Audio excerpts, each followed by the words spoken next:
በየዓመቱ ግንቦት 10 የሚከበረው ዓለም አቀፍ የሙዚየም ቀን በአድዋ ሙዚየም ተከብሯል። የአድዋ ድል መታሰቢያ ከኢትዮጵያ ቅርስ ባለስልጣን ጋር በመተባበር ያዘጋጁት ዓመታዊው በዓል በዓለም አቀፍ ደረጃ ለ49ኛ ጊዜ በኢትዮጵያ ደግሞ ለ24ኛ ጊዜ ነው የተከበረው። በዓሉ በትናንትናው ዕለት በመዲናይቱ የሚገኙ ሙዚየሞችን በመጎብኘት የተጀመረ ሲሆን የፓናል ውይይት መድረክ መርሃ ግብር ተካሂዷል። የአድዋ ድል መታሰቢያ ዋና ዳይሬክተር ዮሴፍ ቤኮ ሙዚየሞች የተከፋፈለውን ዓለም ያስተሳስራሉ የሚለው የዘንድሮ መሪ ቃል ዓለም አሁን የምትገኝበትን የሽኩቻና የሀሳብ ፉክክርን ቁልጭ አድርጎ የሚያሳይ ነው ብለዋል። መሪ ቃሉም ልዩነቶችን በማጥበብ የሚስተዋሉ አለመግባባቶችንና መከፋፈሎችን በመተው በአንድነት እንድንቆም የሚያሳስብ መሆኑን ገልጸዋል።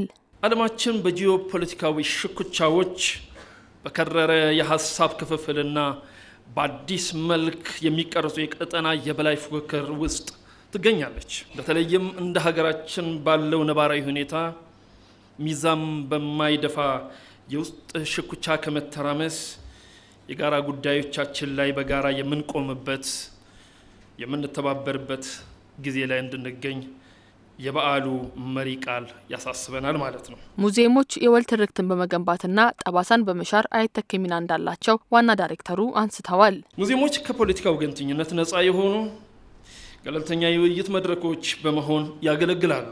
በተለያዩ ቀለማትና የተለያዩ ታሪክ አንድ ላይ ሲደመሩ የማይበጠስ የሀገር ሉዓላዊነትን የምናጸናበት የጋራ ታሪክና የወል ትርክት የምንገነባበት ዋነኛ ማዕከል እንደሆኑ እናስባለን። የበዓሉ መከበር ዋና ዓላማ ስለ ሙዚየሞች የተሻለ ግንዛቤን በህብረተሰቡ ዘንድ መፍጠር፣ የመደበኛ የትምህርት መቅሰሚያ መሆናቸውን ማሳደግ እንዲሁም የህዝብ ለህዝብ ግንኙነት እንዲጠናከር ያላቸውን ሚና ማጉላት መሆኑ ተነስቷል። የዓለም አቀፍ የሙዚየም ቀን መከበር ዋነኛ ዓላማው ሙዚየሞች ስለሚሰጡት ዘርፈ ብዙ አገልግሎትና በሚያገለግሉት ማህበረሰብ ዘንድ የተሻለ ግንዛቤ መፍጠር እንዲሰርጽ ለማድረግና ሙዚየሞች ዋነኛ የኢመደበኛ የትምህርት አገልግሎት የሚሰጥባቸውና የባህል ለውጥ የሚደረግባቸው ሁነኛ ስፍራዎች እንደመሆናቸው በሚገባ የሚተዋወቁበት ምቹ መድረክ አድርጎ ለመጠቀምና የህዝብ ለህዝብ ግንኙነት እንዲጠናከር እንዲሁም ግንዛቤ የሚፈጥር ማዕከላት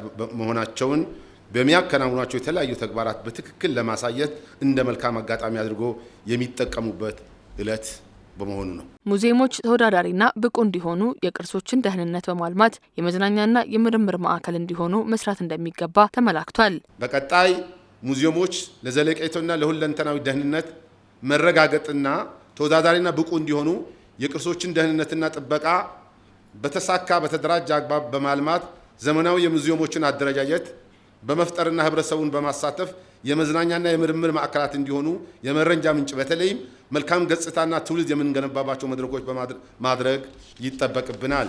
እርስ በርስ የልምድ ልውውጥ ለማድረግ የበዓሉ መከበር ጉልህ ሚና እንዳለው የገለጹት የመድረኩ ተሳታፊዎች ሙዚየሞች ልዩነቶችን በማጥበብ በጎብኚዎች ዘንድ አንድነትን ያሰርጻሉ ብለዋል። ብዙ ትሩፋትና አዲስም ከመሆኑ የሰራዊቱ ታሪክ የሚታቀብበት ሙዚየም አዲስ እንደጀማሪን ብዙ ልምድ የምንቀስምበት ነው ብዬ ነው የምገምተው። ሙዚየሞች የፖለቲካ ሙዚየሞች አይደለም፣ አንድ የሚያስተሳስሩ ህዝቦች የሚተሳሰርበት ታሪኮች የሚተሳሰርበት ትውልድን የሚማርበት ምን ላይ ዓለም ነው የሚለው ወደ አንድ የሚሰባሰብበትና ለትውልድ ትምህርት የሚሆንበት ተቋም ነው ብዬ ነው የማስበውና ትክክለኛ መሪ ቃል ነው። ቀኝ ከሚያለያዩ ነው ከሚከፋፍሉ ሁሉ አንድ የሚያደርጉን እኮ ነገሮች ይበዛሉ። ጥሩና ሙዚየሞች ይሄንን ጥሩ ነገር በማሳደግና ትውልዱ ላይ ጎብኚው ላይ በማሳደር ሁሉ ሰው የጋራ ነገር እንዳለው እንዲረዳ በማድረግና ከመከፋፈል ይልቅ መግባባት መፈቃቀር እንዳለብን ያስተምራሉ ማለት ነው።